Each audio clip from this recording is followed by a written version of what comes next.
उज्जैन में राज्यसभा चुनाव से जुड़े मीनाक्षी नटराजन के नामांकन निरस्त होने के मामले पर सियासत तेज हो गई है। नगर निगम सभापति कलावती यादव ने प्रेस कॉन्फ्रेंस कर कांग्रेस पर गंभीर आरोप लगाए हैं। उन्होंने कहा, कांग्रेस इस मामले को नारी सम्मान से जोड़कर जनता में भ्रम फैला रही है। उज्जैन नगर निगम सभापति कलावती यादव ने कहा कि राज्यसभा निर्वाचन प्रक्रिया के दौरान पीठासीन अधिकारी द्वारा जाँच में मीनाक्षी नटराजन के नामांकन पत्र में त्रुटियां पाई गई थी, जिसके चलते उनका नामांकन निरस्त किया गया। उन्होंने इसे बुरी तरीके से निर्वाचन प्रक्रिया का हिस्सा बताया। कलावती यादव ने कहा, कांग्रेस अपनी प्रत्याशी की त्रुटि स्वीकार करने के बजाय इसे नारी सम्मान का मुद्दा बनाकर राजनीतिक लाभ लेने का प्रयास कर रही है। उन्होंने यह भी कहा कि पीठासीन अधिकारी के निर्णय का सम्मान किया जाना चाहिए। बाइट। वहीं शहर महिला मोर्चा अध्यक्ष प्रमीला यादव ने कहा कि कांग्रेस सहित मीनाक्षी नटराजन पर निशाना साधते हुए कि कांग्रेस अपनी गलती छुपाने का प्रयास कर रही है। उन्होंने कांग्रेस से अपील की है कि वह भ्रामक प्रचार से बचे और लोकतांत्रिक संस्थाओं के निर्णयों का सम्मान करे। मध्य प्रदेश में राज्यसभा के निर्वाचन को लेकर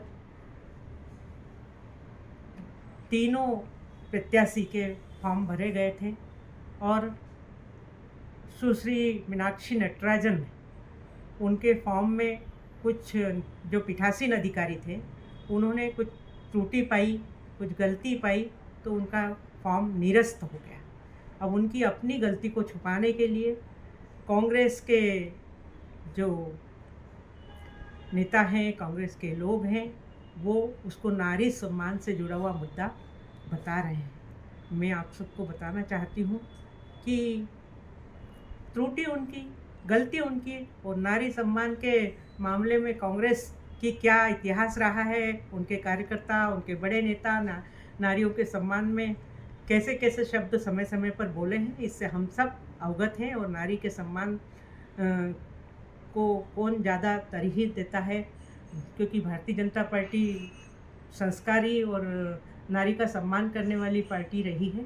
और कांग्रेस का इतिहास ही रहा है कि जो भी इनकी महिला कार्यकर्ता रही, उनके सम्मान को ठेस पहुंचाना, उनके खिलाफ अपशब्दों का उपयोग करना, ये सब हम सब जानते हैं। तो निश्चित रूप से जो सुश्री मीनाक्षी नटराजन का जो फॉर्म रिजेक्ट होने वाला मामला है, वो सुप्रीम कोर्ट में भी दूध का दूध और पानी का पानी हो गया है। सुप्रीम कोर्ट ने भी वो निश्चित रूप से ये मामला नारी सम्मान का एक बनाने की कोशिश की जा रही है। नारी सम्मान से इसका कुछ लेना देना नहीं है।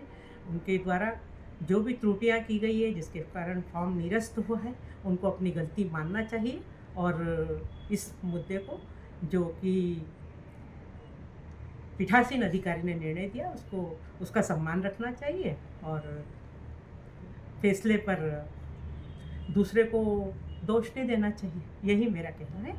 धन्यवाद। कांग्रेस जो सुश्री मीनाक्षी नटराजन जी को लेकर जिस तरीके से आरोप लगा रही है, तो आरोप का तो विषय नहीं है, क्योंकि कई समय से हम लोग देख रहे हैं कि जो कांग्रेस के नेता हैं वो किस तरीके से महिलाओं के प्रति कितना सम्मान करते हैं, उनके किस तरीके की उनकी टिप्पणियाँ होती हैं। तो और दूसरी बात ये कि जब सुप्रीम कोर्ट में जाने के बाद सारी चीज़ें तय हो गई तो उनको मानना चाहिए।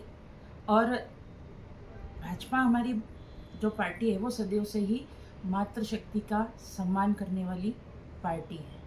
और जो निर्वाचित हुए हैं, मुझे लगता है कि ये उनकी जो हार है उसको बुखलाट को लेकर वो उसको नैरेटिव बना रहे हैं कि ये इस तरह से गलत हुआ है। तो यही है कि उनको जो सुप्रीम कोर्ट का आदेश है और जो पीठासीन अधिकारी का जो निर्णय है उसको मानना चाहिए। अपनी गलती छुपाई जा रही है और बीजेपी को कहीं ना कहीं आरोप के कटघरे में खड़ा कर रही है, कितना उचित है? उचित तो बिल्कुल भी नहीं है ना, क्योंकि वो नेता, वो पार्टी के नेता जो महिलाओं को टंचमाल बुलाते हैं, जो महिलाओं को मतलब आइटम बुलाते हैं, वो कितना सम्मान करेंगे। और हमारी भाजपा सदैव से जिस तरीके से 33% आरक्षण को लेकर भी लगातार काम कर रही थी, तो ये तो साफ दिख रहा है कि कौन कितना महिलाओं को सम्मान देता है।